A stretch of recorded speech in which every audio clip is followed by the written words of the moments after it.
citados especificamente pelo presidente Jair Bolsonaro como áreas que devem perder investimentos. Os cursos de Sociologia e Filosofia têm um negro para cada 3 e 4 brancos respectivamente.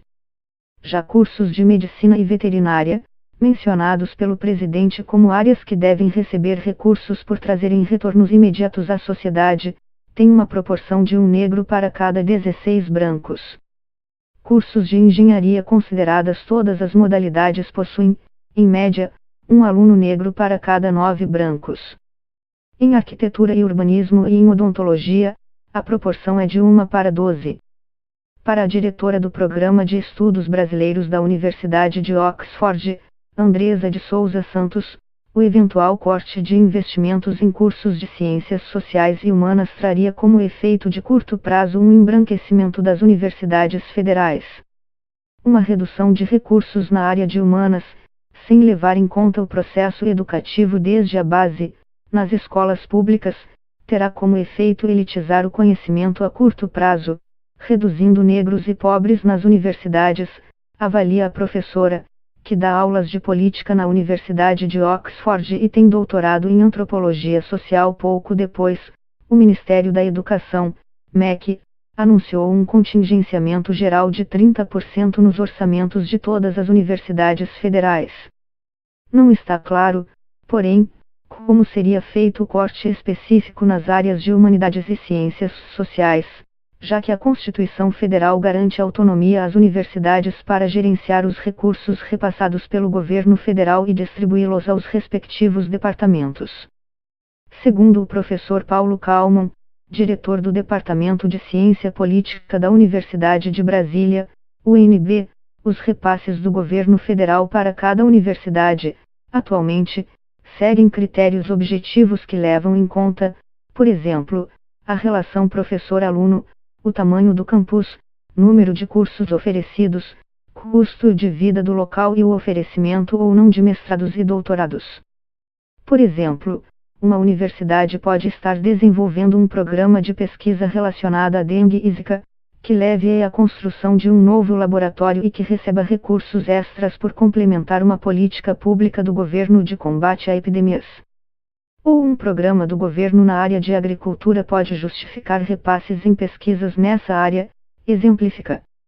É possível, diz o professor, que esses recursos extras acabem sendo direcionados, no governo Bolsonaro, para projetos de departamentos de medicina e exatas. Outra possibilidade seria reduzir bolsas de institutos ligados ao governo federal, CAPES e CNPq, para pesquisas de ciências sociais e humanas, direcionando esses recursos para áreas biológicas e de exatas. Há ainda o temor de que as negociações entre reitores e o Ministério da Educação por liberação de verbas contingenciadas acabem envolvendo compromissos informais quanto a repasses maiores para um setor ou outro.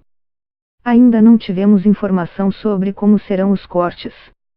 Não sei se haverá influência nos editais de pesquisa ou programas de expansão, para priorizar áreas de ciências duras ou se, na gestão dos próximos concursos para professor, os indicadores para a contratação pendam para uma área do conhecimento em detrimento de outra, especula Kalman. Mas, para a diretora do Programa de Estudos Brasileiros da Universidade de Oxford, se essa priorização envolver cortes de recursos nas áreas de ciências sociais e humanas e redução no número de vagas ofertadas, haverá perdas, sim, e para os negros. A explicação para a concentração de diversidade racial na área de humanas passa por diferentes fatores, diz Andresa Santos. Ela destaca que grande parte dos estudantes de baixa renda é negra, e estuda em escolas públicas algumas de baixa qualidade e com carência de professores especializados nas áreas de ciências biológicas e da natureza, como física, química e biologia. Os cursos menos concorridos, com nota de corte mais baixa no SISU, acabam sendo a porta de entrada para estudantes mais pobres e como a pobreza tem um aspecto racial negros, afirma a professora. Ela explica que, quando são analisados os números de matrículas por raça, há uma correlação entre o percentual de negros e a nota de corte média dos cursos no Sistema de Seleção Unificada, SISU, do Ministério da Educação. Quanto maior a nota de corte, menor a proporção de negros. Há alguns cursos que não estão na área de exatas, mas que também possuem nota de corte alta por serem tradicionais e elitizados, como Relações Internacionais e Direito. Nesses cursos, também há proporção menor de negros, afirma.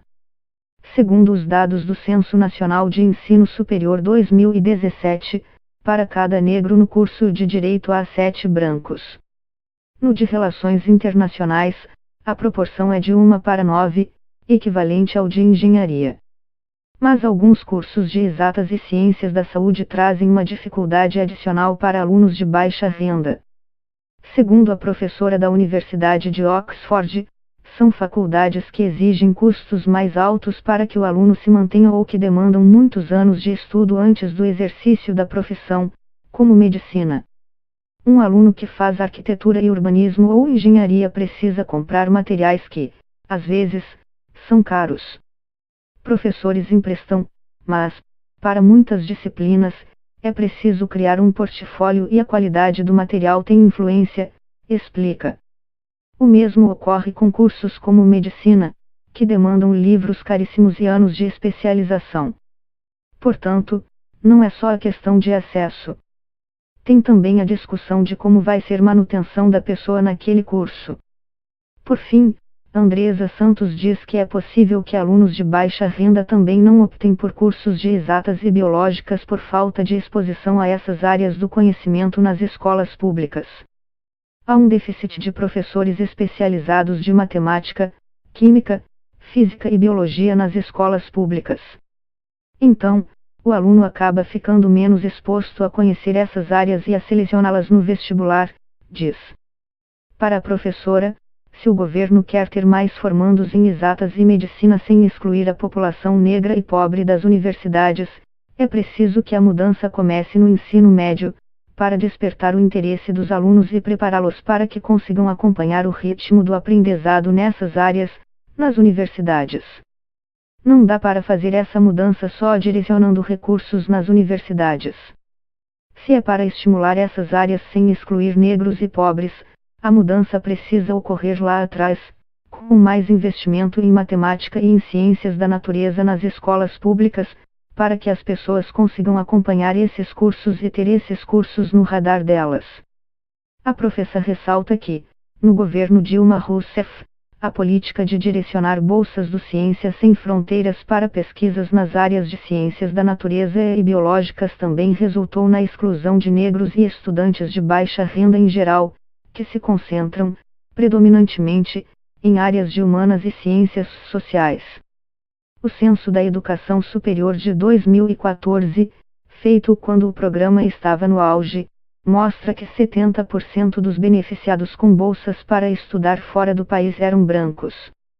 Essa ideia de focar a política em disciplinas específicas já começou na gestão passada com o Ciências Sem Fronteiras. Os negros também foram menos favorecidos, diz Andresa Santos.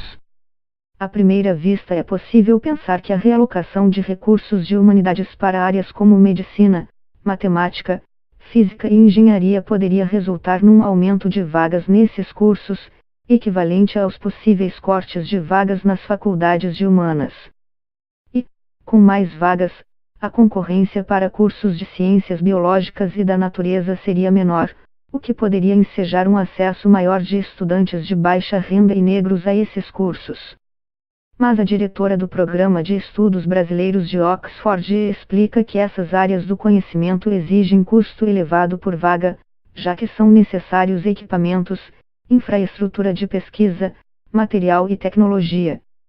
Um exemplo: só o Laboratório de Física Experimental inaugurado neste ano na Universidade Federal da Amazônia custou R$2 milhões. Por isso, dificilmente a realocação de recursos significaria equivalência no número de vagas e redução das notas de corte. O gasto nas áreas de humanas já é muito mais baixo que os gastos nas ciências puras, que são áreas mais caras. Cortar dessas faculdades e realocar não teria impacto algum em desenvolver as áreas de ciências duras, só significaria um desmonte das ciências sociais e humanas, acrescenta o professor Francisco Ortega, do Departamento de Saúde Social, da Faculdade de Medicina da Universidade Federal do Rio de Janeiro, UFRJ. Ortega, que tem pesquisas voltadas a políticas públicas na área da saúde, também argumenta que a tendência mundial hoje é o estímulo à interdisciplinaridade, ou seja, investir em estudos que combinem tanto conhecimentos de humanidades quanto de ciências exatas e biológicas. É jogar dinheiro fora ter políticas de saúde, de nutrição, de combate a epidemias que tratem todas as populações como idênticas. Diferenças culturais e de hábito das classes alta, baixa, média, muçulmana, católica, evangélica têm impacto e, para encontrar soluções, é fundamental a parceria com profissionais da filosofia, sociologia e antropologia. Andresa Santos também questiona o critério adotado pelo governo para classificar cursos que trazem retorno imediato à sociedade. Segundo ela, alunos de periferia que cursam humanas e ciências sociais muitas vezes aplicam, depois, o conhecimento que adquirirão para desenvolver as próprias comunidades, produzindo retornos econômicos. É comum estudantes de serviço social e antropologia fazerem pesquisas sobre a própria favela, bairro ou cidade. Fazem censos da quantidade de moradores, do perfil deles, analisam os benefícios e problemas de morar ali, diz. Com esses dados, organizam prioridades para acesso a serviços públicos. Por exemplo, nem toda área pobre tem muito crime. Portanto, às vezes não é policiamento que se precisa, a prioridade pode ser asfalto ou saneamento. Esses cursos de ciências sociais e humanas têm um impacto positivo na sociedade que muitas vezes não é quantificado em salários, conclui.